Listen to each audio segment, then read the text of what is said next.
All right. So if you're using a flat snap, you have to use this style. It doesn't go in this one. And if you're using a straight one for a raised rivet, you use this beehive style. Okay, so I'll set up the beehive style first. To show you how that works.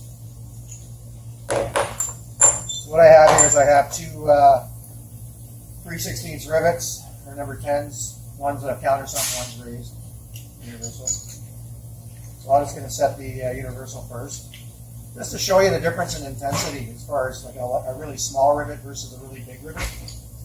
That's why I did that. Okay, so I'm just using this style bucking bar. It's just a general purpose bucking bar. It's kind of a mid-range for weight. So it'll actually do just about every size that we're doing, it'll do. You can use either side, depending on where you are. Sometimes if you're in an area that you have to get in behind something, you'll use that leg, that foot.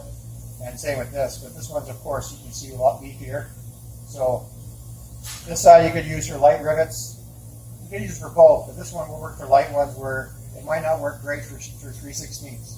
You flip it around and use the beefier side. It will work, but you'll find that it's a lot easier. The more weight, the easier the rivet will go down.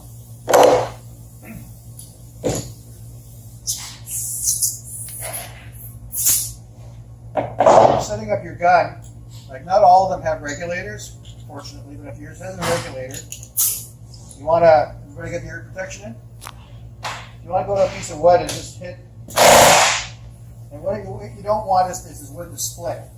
If the wood just compresses like a nice ring, then that's good. If it splits, then you've got way too much air going through there. So you would back off your regulator and try again until you had it. So when you're on your rivet, of course, just like on the small rivet snaps and the squeezers, these all have specific sizes, right? So I'm using a number 10, right? It's written on the side. It'll usually say, it'll have a number like 4604, 4605, 4606. The last digit being 30 seconds, okay? So if you see 04, you know you're using a 1/8, 05, 532, 06, 360. And when you're on your rivet, you want to be able to see the edge of the rivet a little bit. If you're like this and you can't see the rivet, that means you're cocked up a bit. And if you're seeing too much of the rivet, that means you're down. So you have to be straight on it, exactly straight on it. I have a cleco in here to keep my pieces tight. That cleco also adds like a little thing to line you up and keep you straight. Okay. So when I'm doing it in a vise, use the vise to your advantage. Like you can actually rest the bar on the vise itself, so you don't have to hold it up. You just rest it on there, and you're in that position. That's your riveting position. And I always wrap up slow. Okay, so if it's not balls to the wall right away. I'll just set the rivet a little bit, just a little bit, so it's set. Now it's set. It's not coming out of the hole, and now I can finish setting it very slowly.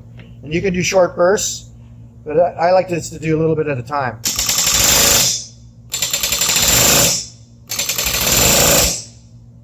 Okay, I just give it three little shots, and you can see the rivet button. Okay, it doesn't take much. It's not like you have to go. It's 3 little trigger shots, and it's done, right? I'm sure we'll see a lot of people in the room doing that, but whatever. So that's the raised head. Now I'll do the flat.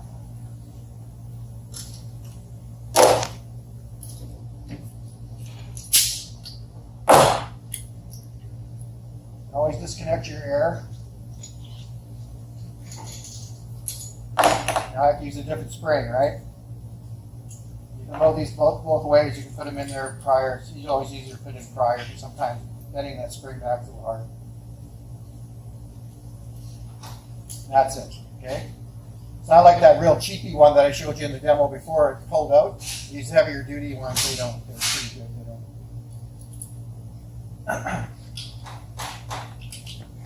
Now, also what I'm going to do is I'm going to put a cleco in the hole beside it this way.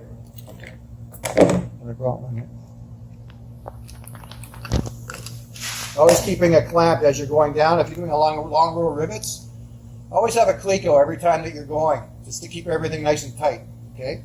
Because if you don't put a cleco in there and you just have like 3 rivets in there, it's loose, it's very easy to get a gap in between the sheets, and then the rivet mushrooms in between the sheets, then you got a huge problem, okay?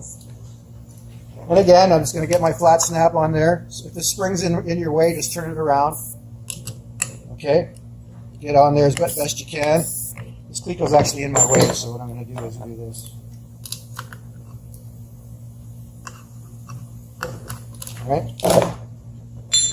All right. And again, keeping everything square. This has to be square. This has to be square. It can't be turned or up or down. It has to be right on there flat, nice. And you want to have pressure, a little bit more pressure on the gun side with holding the rivet flat in the countersink. And let the bucking bar just hold it, not loosely, but you don't have to press hard. So if you press too hard, then you're pushing it out. You want to have more pressure on the gun side than on the. It should ultimately be even, but when you're first setting it, have more pressure on the gun side just to set it first. Okay, now it's set. It's good in the countersink. Now I can finish. Done. Okay, simple as.